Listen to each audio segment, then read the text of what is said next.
Hi y'all, welcome back to my channel. For those of you who are new, my name is Runket and I love to talk about making moves both geographically and professionally.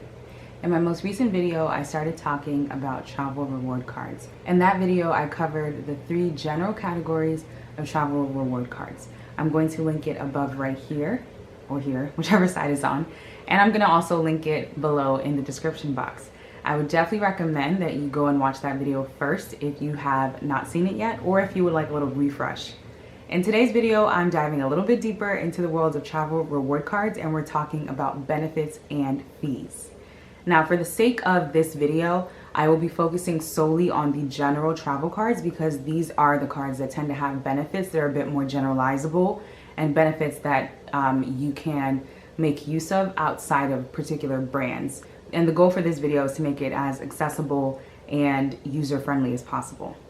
We're going to be going into a lot of detail, so make sure you strap yourself in for this detailed ride. Now, like I did in my last video, before I start getting really into the nitty-gritty, let me just put a disclaimer out there once again that no matter how enticing the benefits for these cards may seem, it is really important that you have good financial habits. If you do not know how to pay your card off in time, if you're always spending to the max, these cards really, I wouldn't advise for you to have them because it's just more of a headache than not. I think once you get your financial habits together, if they're not where you need them to be, then you know these are definitely the cards you want to look into. I would also advise that if you're working to build your credit, that you kind of keep working some more. I'm going to talk about the cards, and towards the end of the video, I'll share some breakdowns for the entry level, middle tier, and premium cards. But I will say, if you're looking at getting a premium card, you might want to have good to excellent credit. Like, that will help you make sure that you're more likely to be approved for the card. Now, when we talk about the wonderful worlds of travel reward cards, for me, I think the benefits of the cards are what makes the difference. There's so many different types of credit cards, bank cards, whatever sort of cards that exist. And when you start thinking about the travel reward cards and how you choose the one that works best for you, or how you pick the one that seems the most exciting, the benefits are really what helps the card stand out. And ultimately, if you are paying a fee for the card, the benefits, they need to make sense. What you want to do is you always want to look at the benefits that the card has and think about how it fits you, your lifestyle. Are you actually going to make use of those benefits? So we're going to start talking through some of the key benefits that I look for and that I think everyone should look for if you are a serious traveler or want to be a serious traveler. The one basic benefit that any travel reward card I apply for has to have is no foreign transaction fees.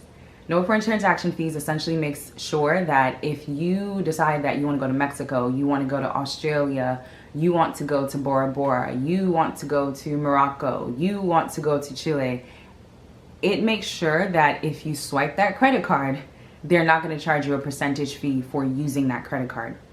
There are a lot of cards out there that you can travel with them, but what ends up happening is that when you travel with them, you accrue a fee every single time you use that card. When you start thinking about traveling with cash, there's also the concern about exchanging your money. Now, in some instances, of course, you can exchange in the airport. It's easy. If you decide that you want to exchange outside the airport, you have to start thinking, is the place where I'm exchanging legit? Is the place where I'm exchanging safe?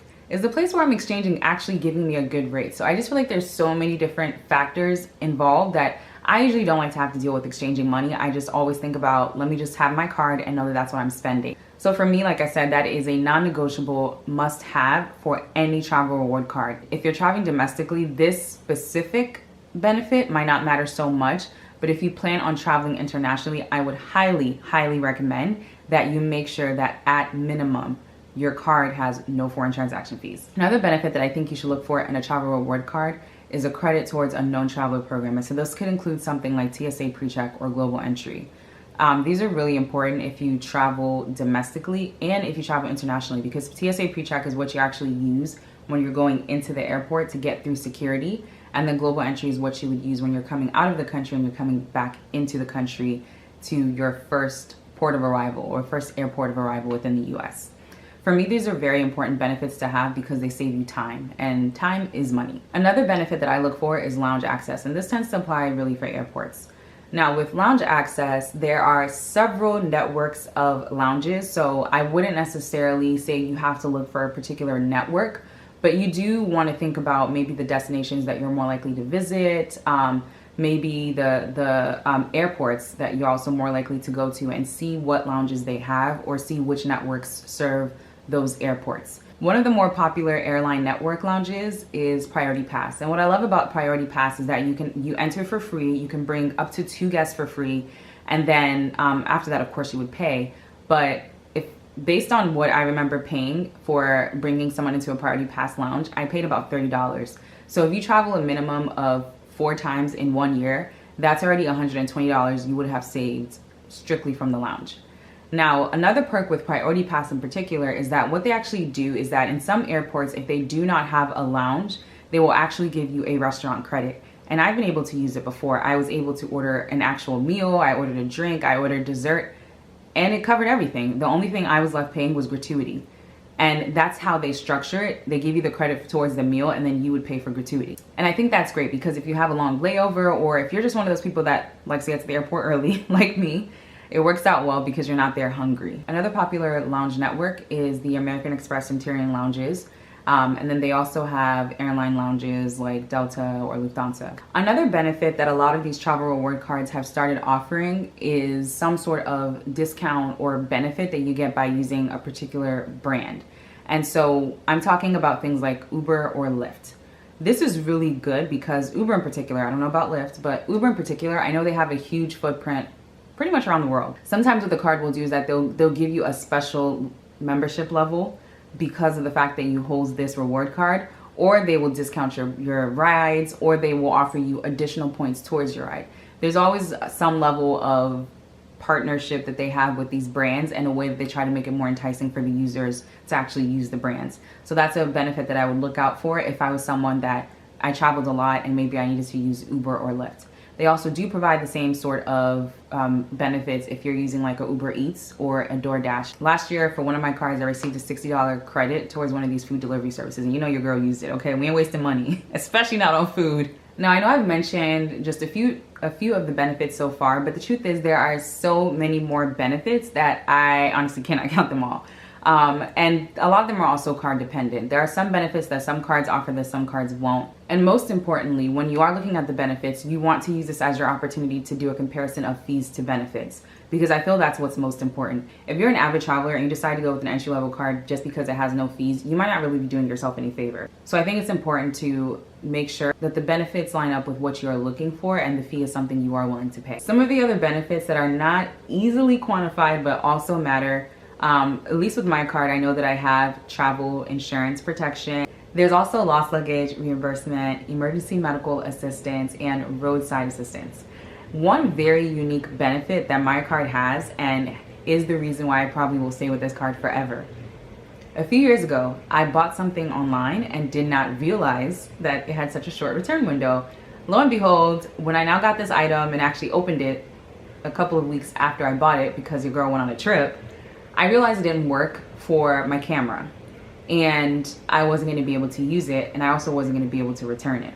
It was around this time that my sister let me know that my card actually had what's called return protection. What this does is that it allows you to return an item to Chase that a retailer is not willing to take back. And for this, you can do $500 for one item or $1,000 annually. If you make use of this, this easily pays for the card, easily. Now, I'm not saying you should go out trying to scam anybody. Please don't do that, because you do have to send the item in order to get your refund. But when I needed it, this was such a great perk that for me, I'm just forever sold on travel reward cards. There are just so many benefits that if you actually take the time to sit down and read through your introductory card, promotional material, which most of us don't, you will really find out all the things that your card offers, and it more than pays for itself. So now we get to the part about fees, okay? Because these things obviously cost money. Now, the one thing I'm gonna advise, even before we start getting into fees, is that you always read the fine print. Even the return protection program that I talked about, there are of course requirements and different things you have to do in order to actually make use of it. And then there's of course exceptions to the policy. So it really is important that you read through all the fine print and make sure you understand exactly what you're signing up for. Additionally, with travel reward cards, it's also important to make sure that you read the fine print in terms of points and redemption. Another thing that I've heard about how some travel reward cards are structured is that some of the issuers they actually do have a minimum number of points that you're required to have before you can redeem your rewards. I personally would not like a card like this because I would like flexibility in spending my points. But at the same time, this honestly probably wouldn't bother someone like me because I usually will hold on to those points until I'm ready to make a big purchase for airline or accommodation or something. So in the next part of the video, we're about to get into some detailed breakdowns comparing some of the cards between the tiers. For this portion of the video, I'm going to do a comparison of 2 cards at each level. So for these 2 entry-level cards, we're looking at the Bank of America Travel Rewards card on the left, and on the right, we have the Discover It Miles card. Both of these cards do not have an annual fee. The Bank of America card on the left does a point system, whereas the Discover card on the right does a miles system. So accordingly, for the intro bonus for the Bank of America card, you would earn 25,000 points for spending $1,000 within the first 90 days. Whereas for the Discover card, they actually will match the number of miles that you earn within the first year.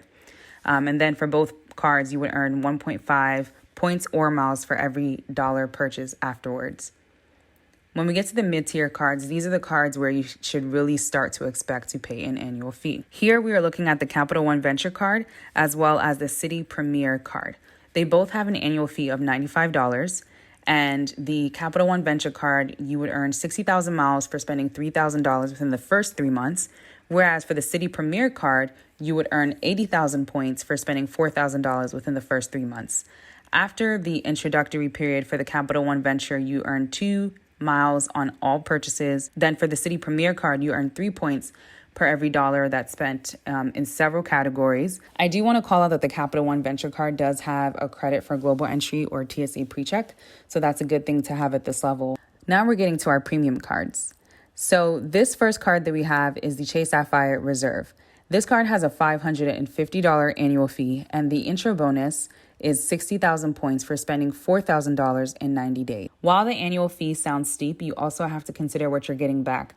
This card has a $300 annual travel credit. For 2020 and 2021, they also actually allowed people to use their travel credit towards gasoline and groceries. This card also has a pretty high point rate, allows you to get 1-to-1 point transfers to loyalty brands, and it offers Priority Pass access as well as a $100 credit for global entry or TSA PreCheck. Our next premium card is the American Express Platinum card.